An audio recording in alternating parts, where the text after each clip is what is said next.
কারণ সমাজের একটা অর্ধেক নারী, কিন্তু আমরা রাজনৈতিক দলে সেই অংশগ্রহণটা এখন নিশ্চিত করতে পারছি না বাংলাদেশের সব দল। তবে এনসিপি আমাদের জায়গা থেকে আমরা চেষ্টা করছি, কারণ আমরা মনে করি যে আমাদের জুলাই গণ অভ্যুত্থানের বড় একটি স্টেক হোল্ডার হচ্ছে নারীরা। ফলে সেই জায়গায় আমাদের এটা আমাদের উপরে একটা দায়িত্ব আসে। সারা দেশের জুলাইয়ের যে সকল কণ্ঠস্বর, নারী কণ্ঠস্বর হারিয়ে গিয়েছে, আমরা তাদেরকে খুঁজে বের করার চেষ্টা করবো, নারী শক্তি সেটা চেষ্টা করবে। তাদেরকে রাজনীতি তারা করুক না করুক, তাদের যে সমাজ পরিচয় একটা আকাঙ্ক্ষা থেকে তারা অভ্যুত্থানে নেমেছিল, দেশ পরিবর্তনের, মর্যাদা এবং বৈষম্যহীন সমাজ, সেই জায়গাটা তাদের কণ্ঠগুলো, আমরা তাদের কথাগুলো যাতে শুনি এবং তাদের নিরাপত্তা নিশ্চিত করা। জুলাই শহীদ পরিবারগুলোতে আমাদের যে সকল আমাদের অনেক বোনের স্বামী বা অনেক মায়ের সন্তান, তারা অনেক বিপদগ্রস্ত আছেন, অনেক খারাপ সময় তারা পার করছেন বিভিন্ন জায়গায়, তাদের পাশে আমাদেরকে দাঁড়াতে হবে। আমরা এই প্রত্যাশা করছি। আজকে যারা উপস্থিত হয়েছেন আলোচক বৃন্দ, তাদেরকে ধন্যবাদ জানাচ্ছি।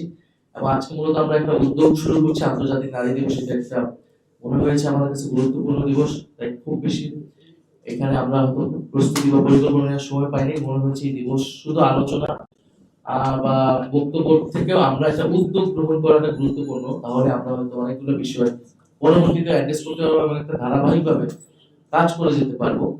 তো আজকে এই সাংবাদিক ভাই বোনেরা যারা এসেছেন, যারা আয়োজক, তাদেরকে ধন্যবাদ জানাচ্ছি।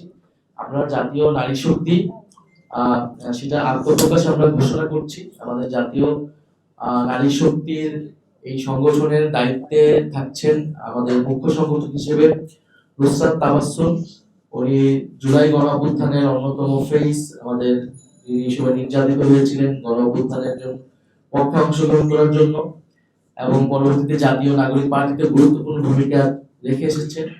আমাদের সদস্য সচিব হিসেবে দায়িত্ব পালন করবেন এই নারী শক্তির মাহমুদা আলম মিতু, ডাক্তার মাহমুদা আলম মিতু। উনি আজকে অসুস্থ থাকায়, একটা অপারেশন হয়েছে, অসুস্থ থাকায় আজকে উপস্থিত হতে পারেনি।